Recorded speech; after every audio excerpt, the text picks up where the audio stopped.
من بين العديد من الغرائب التي يضمها كوكب الأرض، هناك أماكن كانت ولا تزال موضع أنظار وتساؤلات للبشر، لما يحدث فيها من أشياء لا ينبغي لها الحدوث في مثل هذه الظروف البيئية، أو ربما لا ينبغي حدوثها من الأساس.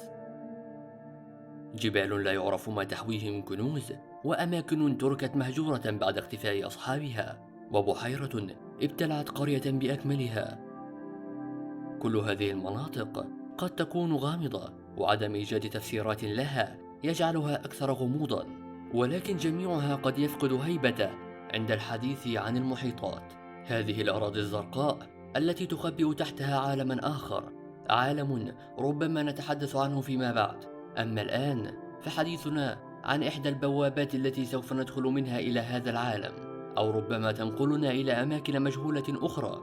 أما مفتاح هذه البوابة فهو كشف سر مثلث برمودا.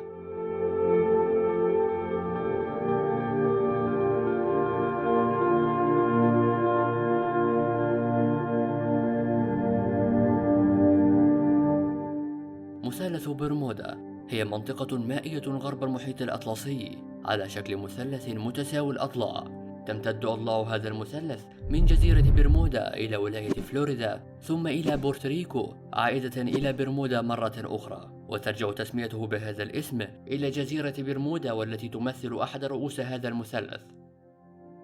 اختفى في هذه المنطقة حسب ما قيل ما يقرب من 75 طائرة، ولم يعرف أحد أسباب اختفائهم حتى الآن. ومن أشهر حالات الاختفاء في هذه المنطقة هي حالة اختفاء لطائرة دوغلاس دي سي. حدث هذا في أواخر ديسمبر لعام 1948، حيث اختفت طائرة من طراز دوغلاس دي سي عندما كانت في رحلة من بورتريكو إلى ميامي. الغريب في الأمر أنه لم يتم العثور على أي أثر للطائرة ولا لطاقمها المكون من 32 شخصاً. قيل إن أحد أسباب اختفاء الطائرة هي أن البطاريات لم يتم شحنها أثناء رحلة العودة من قبل الطاقم، ولكن الطائرة تعتمد في الأساس على مولدات مغناطيسية، ولذلك يعد هذا السبب غير منطقي. من أشهر حالات الاختفاء الأخرى هي اختفاء السفينة USS. كانت هذه الحادثة بعد الحرب العالمية الأولى مباشرة، حيث اختفت السفينة البحرية USS في منطقة برمودا، وعلى متنها كامل طاقمها الذي يتعدى 300 شخص، وذلك بعد أن غادرت جزيرة بيربادوس في مارس 1918 إلى وجهة غير معروفة مرورا بالمثلث. وهناك من يقول أنه تم العثور على سفينة USS بعدها بفترة، ولكن لم يكن على متنها أحد، وكان كل شيء كما هو عند خروجها من الميناء، حتى الطعام كان لا يزال ساخنا. بدأ العالم بالتفكير في أمر مثلث برمودا بجدية أكثر، وظهرت عدة نظريات تحاول تفسير ما حدث، ولكن كانت جميعها غير قائم على دليل ملموس، وإنما هي نظريات فقط. فالبعض يظن أن هذا كان جراء عاصفة قوية، وآخرون يعتقدون أنه نتيجة لنشاط عدائي أثناء الحرب، وفي الواقع يعد هذا منطقيا.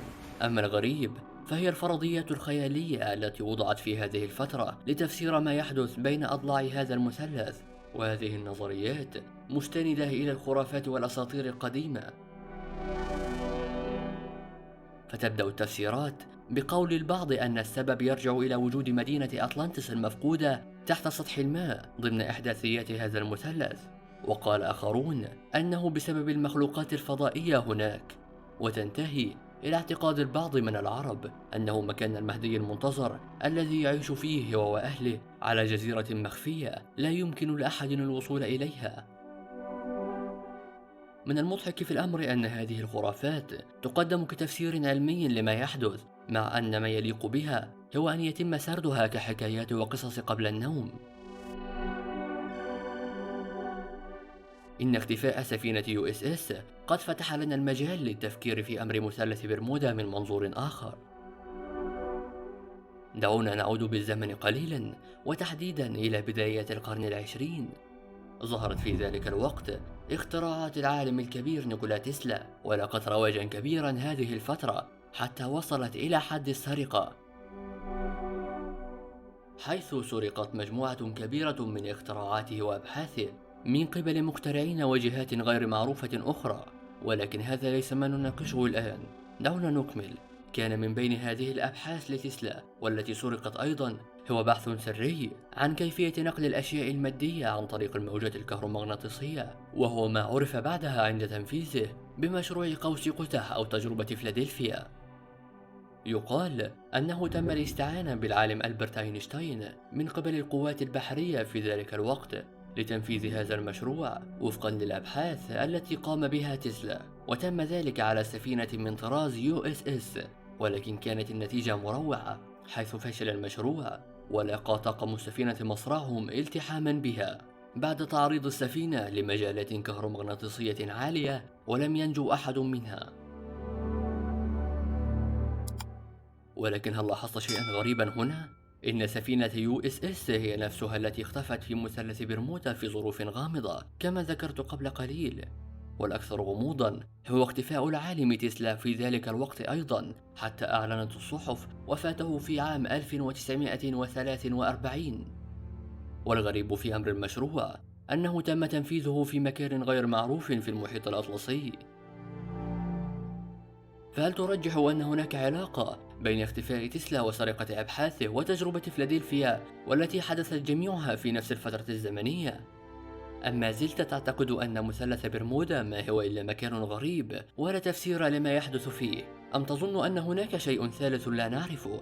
فعلى سبيل المثال، من الممكن أن تكون هذه المنطقة هي منطقة عسكرية لا يراد الدخول إليها، أو ربما هي منطقة عادية جعلت منها الشائعات موضوع جدل ونقاش.